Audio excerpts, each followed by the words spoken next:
जय माता दी मेरे प्यारे भाइयों बहनों माताओं बंधुओं। आर आर आर वर्मा चरण में आपका स्वागत है। बंधुओं, आप सभी पर देवी भगवती की कृपा बनी रहे। आज मैं स्मरण करवा रही हूँ महाभागवत देव पुराण चौथा अध्याय। बंधुओं, यदि आपने YouTube channel R R Verma यदि अब तक सब्सक्राइब नहीं किया तो जरूर करें। कमेंट में जय माता दी अवश्य लिखिए। बंधुओं, आप सभी जानते हैं कि महाभागवत देवी पुराण का बहुत अधिक महत्व है। इस अध्याय में दक्ष प्रजापति की तपस्या से प्रसन्न भगवती शिवा का सती नाम से उनकी पुत्री के रूप में जन्म लेना भगवती सती एवं भगवान शिव की परस्पर प्रीति का वर्णन है।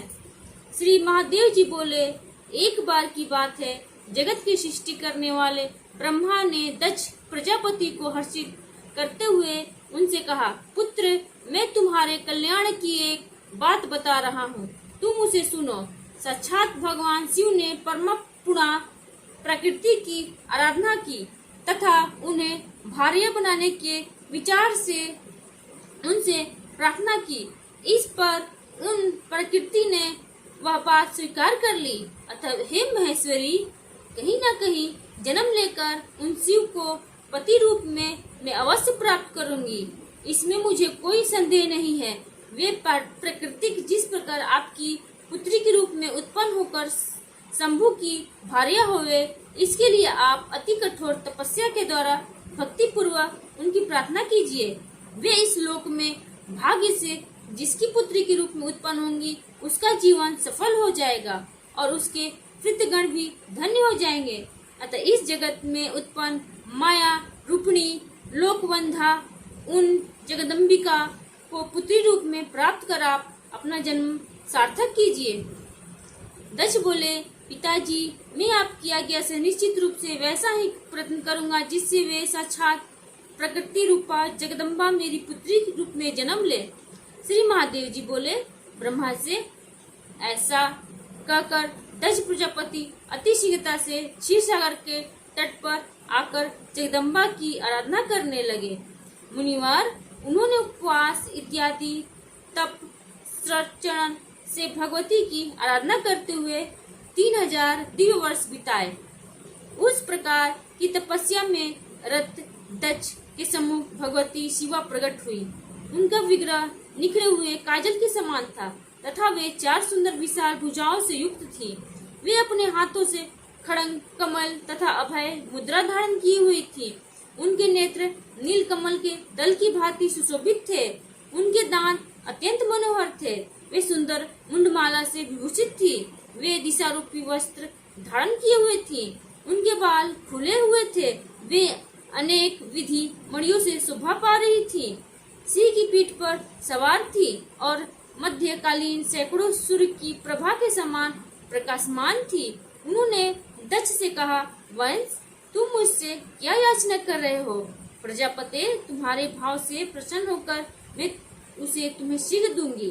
दक्ष बोले, माता, यदि आप मुझ निष्पाप दास पर प्रसन्न है तो आप मेरी पुत्री के रूप में मेरे घर में जन्म लीजिए। श्री देवी जी बोली, मुझे पत्नी के रूप में प्राप्त करने की कामना से शंभु ने पूर्व काल में मुझसे प्रार्थना की थी। वह प्रार्थना मैंने पूर्व स्वीकार ली थी। अब मुझे कहीं जन्म लेना है। अब मैं आपके घर में जन्म लेकर शंभु की भार्या बनूंगी। मैं साक्षात प्राकृतिक स्वरूपिणी भगवती पूर्णा आपकी इस तपस्या से प्रसन्न हूँ। शरतुल्य गौर अंगों से युक्त विग्रह वाली मैं आपकी कन्या होंगी। सुंदर शरीर वाली तथा सौम्य रूप वाली मैं तभी तक आपके यहाँ रहूंगी जब तक आपकी तपस्या का पूर्ण क्षीण नहीं हो जाता। पुनः तपस्या का पूर्ण क्षीण होने पर जब आपके द्वारा मेरा अनादर होगा तब मैं इसी तरह का विग्रह धारण कर अपनी माया से स्थावर जगमगाए संपूर्ण जगत को विमोहित करके अपने धाम चली जाऊंगी। श्री महादेव जी बोले, मुनि श्रेष्ठ, तीनों लोकों की जननी तथा उत्तम गुणों वाली प्राकृतिक देवी दक्ष से ऐसा कहकर उनके देखते देखते अचानक अंतर्धान हो गई।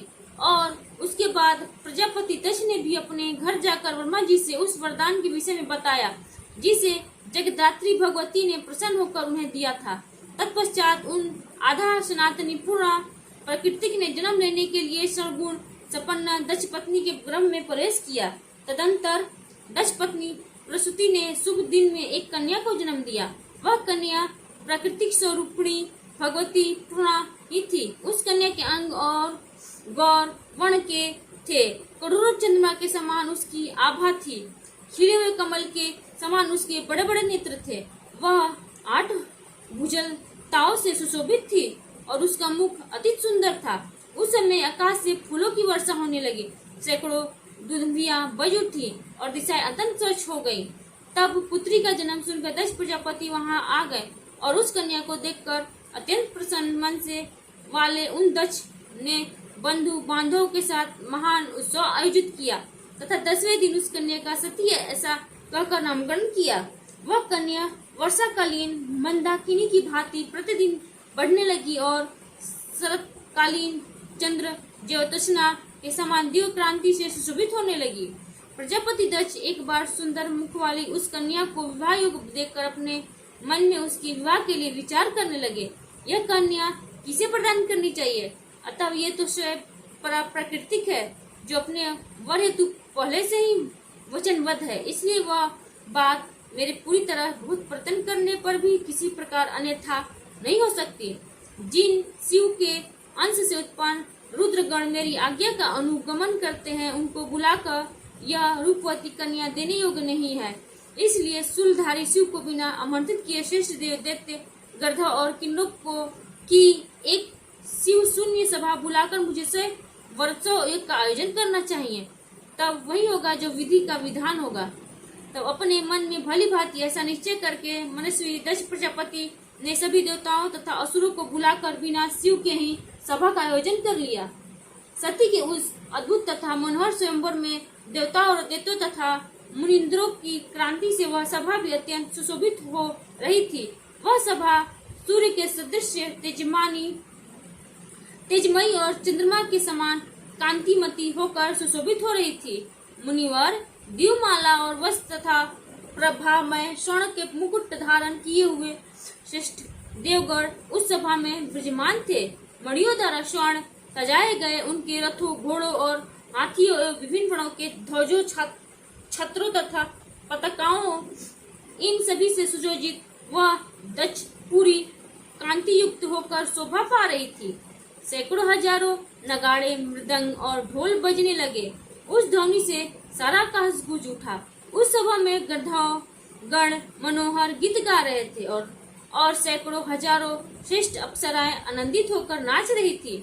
इसके बाद प्रजापति दक्ष ने शुभ समय आने पर त्रिलोक की सुंदरी उस कन्या सती को सभा में बुलाया। मुनि श्रेष्ठ, मनोहर तथा कांति युक्त वह सती परम प्रसन्नता पूर्वक वहाँ उपस्थित हुई। वह सौंदर्य की प्रतिमा के समान सुशोभित हो रही थी। इसी बीच सर्वश्रेष्ठ महेश्वर नंदी पर सवार होकर वहाँ आ गए और अंतरिक्ष में स्थित हो गए। तदंतर शिव विहीन उस सभा को देखकर प्रजापति दक्ष ने अपनी परम सुंदरी कन्या सती से यह कहा, माता, ये देवता, असुर, ऋषि तथा महात्मा लोग यहाँ उपस्थित हैं। इनमें से जो भी आपको अच्छा प्रतीत होता हो उस गुणवान तथा सुंदर रूप वाले को माला पहनाकर आप उसका वरण कर ले। ऐसा कहने पर प्राकृतिक रूपिणी देवी सती ने शिवाय नमः ऐसा कहकर वह माला भूमि को समर्पित कर दी और वहां पर प्रकट होकर भगवान शिव ने सती के द्वारा अर्पित की गई उस माला को अपने सिर में धारण कर लिया। रत्नों से विभूषित समस्त अंगों वाले करोड़ों चंद्रमाओं के समान प्रभा वाले दीवमाला तथा वस्त्र धारण करने वाले दिव्य गंधों से लिप्त शरीर वाले खिले हुए कमल के समान 3 सुंदर नेत्र वाले दिव्य रूपधारी भगवान सदाशिव सती के द्वारा प्रदत्त उस माला को धारण कर प्रसन्नता पूर्वक सभी देवताओं के देखते देखते उस स्थान से सहसा अंतर ध्यान हो गए। मुनिश्रेष्ठ, सती ने महेश्वर को माला अर्पित कर दी थी। उस कारण से दक्ष प्रजापति का उस सती के प्रति आदर भाव कुछ कम हो गया। इसके बाद मारीची आदि अपने मानस पुत्र तथा अन्य मुनीश्वरों के साथ वहां विराजमान ब्राह्मणी जी ने सभी प्रजाओं के स्वामी दक्ष से यह बात कही, आपकी इस कन्या ने देवाधिदेव शिव का वरण किया है, इसलिए उन श्रेष्ठ महेश्वर को बुलाकर प्रयत्न पूर्वक विवाहित विधि विधान से अपनी पुत्री उन्हें दे दीजिए। उनका यह वचन सुनकर और प्राकृतिक देवी द्वारा कही गई पूर्व बात को याद करके दक्ष ने महेश्वर को बुलाकर उन्हें सती को सौंप दिया। महेश ने भी वही विधान के साथ उनका प्रसन्नता पूर्वक पाणी ग्रहण कर लिया। इसके अंतर्गत ब्रह्मा विष्णु और नारद आदि ऋषिगण वेद वाक्यों के द्वारा उन स्तुति प्रिय शिव तथा शिवा को स्तुति से प्रसन्न करने लगे। सभी देवतागण उनके ऊपर पुष्पों की वर्षा करने लगे। सैकड़ों हजारों दुंदुभियां भी बजने लगी और सभी देवता गंधर्व तथा किन्नर अत्यंत प्रसन्न हो गए। जटा तथा भस्म धारण किए हुए विश्वेश्वर शिव को देखकर दक्ष प्रजापति के चित्त में बड़ी व्याकुलता छाई हुई थी और वे मन ही मन सती को भी कोस रहे थे। तत्पश्चात सभी लोगों में एक महासुंदरी सती को साथ में लेकर महेश्वर हिमालय अत्यंत सुंदर शिखर कैलाश के लिए प्रस्थान कर गए। मुनिश्रेष्ठ महादेव के साथ सती के चले जाने पर दक्ष प्रजापति का दिव्य ज्ञान बिल्कुल लिप्त हो गया। इस प्रकार श्री महाभागवत महापुराण के अंतर्गत श्री शिव नारद संवाद में सती विवाह वर्णन नामक चौथा अध्याय पूर्ण होता है। वीडियो अगर पसंद आए तो लाइक करें, शेयर करें।